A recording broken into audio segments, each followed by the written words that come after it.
जानकारी के मुताबिक महादेव ऐप मामले में ऐड की जांच के दायरे में अभिनेता रणबीर कपूर के अलावा आतिफ असलम, राहत फतेह अली खान, अली असगर, विशाल डडलानी जैसे फिल्मी दुनिया के सितारे भी आ चुके हैं। प्रवर्तन निदेशालय ऐड ने अभिनेता रणबीर कपूर को समन भेजा है। पूरा मामला है महादेव ऐप स्कैम से जुड़ा हुआ। रणबीर कपूर के अलावा भी कई बड़े फिल्मी सितारे इस मामले में ऐड की रडार पर आ गए हैं। लेकिन लोगों के मन में इस मुद्दे को लेकर कई सवाल हैं। जैसे ये महादेव ऐप स्कैम आखिर है क्या? कैसे ऐड ने इस मामले का खुलासा किया? कैसे बॉलीवुड के इतने बड़े सितारों के नाम भी इस मामले से जुड़ गए हैं? आइए जानते हैं इन सभी सवालों के जवाब हमारे इस एक्सप्लेनर के माध्यम से। है महादेव ऐप का खेल? इंटरनेट के दौर में गेमिंग का खुमार लोगों के सिर चढ़कर बोल रहा है। महादेव ऐप ने लोगों के इसी खुमार का फायदा उठाया। Mahadev online book betting app कई वेबसाइट व ऐप का एक सिंडिकेट है। बेटिंग ऐप को 70-30 के लाभ अनुपात पर फ्रेंचाइजी देकर चलाया जाता है। इसका हेडक्वार्टर यूएई में स्थित है। इस एप्लीकेशन के कॉल सेंटर श्रीलंका, नेपाल में भी हैं। इस कंपनी पर अवैध सट्टेबाजी वेबसाइटों को नए उपयोगकर्ता दिलाने, बेनामी बैंक खातों व पैसों की हेराफेरी करने का आरोप है। हाल ही में ऐड ने सितंबर महीने में महादेव ऑनलाइन लॉटरी ऐप मामले की जांच करते हुए कोलकाता, भोपाल, मुंबई समेत देश के विभिन्न शहरों में छापेमारी करके 417 करोड़ की संपत्ति फ्रीज और जब्त की थी और कई लोगों को गिरफ्तार किया था। 5,000 करोड़ का घोटाला। दरअसल महादेव ऐप पर सट्टे का खेल 500 रुपए से शुरू होता था। अगर कस्टमर हार भी जाए तो कंपनी उसे जीता हुआ दिखाकर उसे छोटा अमाउंट दे देती थी। धीरे धीरे लोगों को इसका लत लगती है और लोग अपने बड़े पैसे इसमें बार जाते हैं।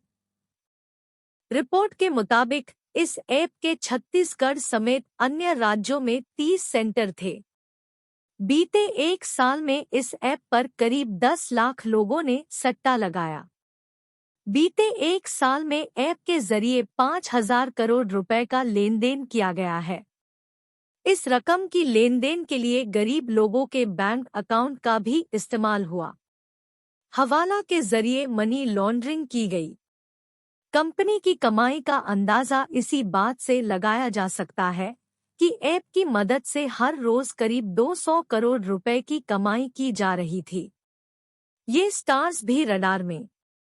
अब तक मिली जानकारी के मुताबिक ऐड की जांच के दायरे में अभिनेता रणबीर कपूर के अलावा आतिफ असलम, राहत फतेह अली खान, अली असगर, विशाल डडलानी, टाइगर श्रॉफ, नेहा कक्कर, एली अवराम, भारती सिंह, सनी लियोनी, भाग्यश्री, पुलकित, कीर्ति खरबंदा, नुसरत भरूचा और कृष्णा अभिषेक का नाम आने की भी खबर निकलकर सामने आई है। सूत्रों की माने तो 100 से ज्यादा सोशल मीडिया इन्फ्लुएंसर भी संदेह के घेरे में हैं, जिन्होंने इस ऐप को प्रमोट किया और प्रोसीड और क्राइम के पैसे कैश में लिए। ऐसे फंड्स गए stars. Mahadev online book betting app के मालिक छत्तीसगढ़ के सौरभ चंद्राकर और रवि उप्पल हैं। सौरभ चंद्राकर की शादी इसी साल यूएई में हुई थी, जिसमें उसने करीब 200 करोड़ रुपए नकद खर्च किए थे। इस शादी में रणबीर कपूर समेत कई स्टार्स भी शामिल हुए थे। शादी समारोह में परफॉर्म करने के लिए कई मशहूर हस्तियों को भी बुलाया गया था। आरोप है कि इन सभी को कैश में भुगतान किया गया। सूत्रों के मुताबिक रणबीर कपूर इस एप्लीकेशन को प्रमोट कर रहे थे, इस वजह से उन्हें बहुत पैसे भी मिले जो कि कैश में थे, जिसे कि प्रोसीड ऑफ क्राइम बताया जा रहा है। खबर है कि कुछ स्पोर्ट्स स्टार भी इस एप्लीकेशन को प्रमोट कर चुके हैं। पाकिस्तान से भी कनेक्शन। महादेव ऐप का हवाला सिंडिकेट सिर्फ भारत में ही नहीं बल्कि दुनिया भर में पैसे का लेन देन करता था। कुछ ही दिनों पहले एड ने इस ऐप के पाकिस्तान कनेक्शन का भी खुलासा किया था। आरोप है कि ऐप की मदद से पाकिस्तान के हवाला ऑपरेटरों से भी करोड़ों का लेन देन किया जाता था। एड इस बात की भी जांच कर रही है कि आरोपी सौरभ चंद्राकर कहीं आईएसआई से तो नहीं जुड़ा।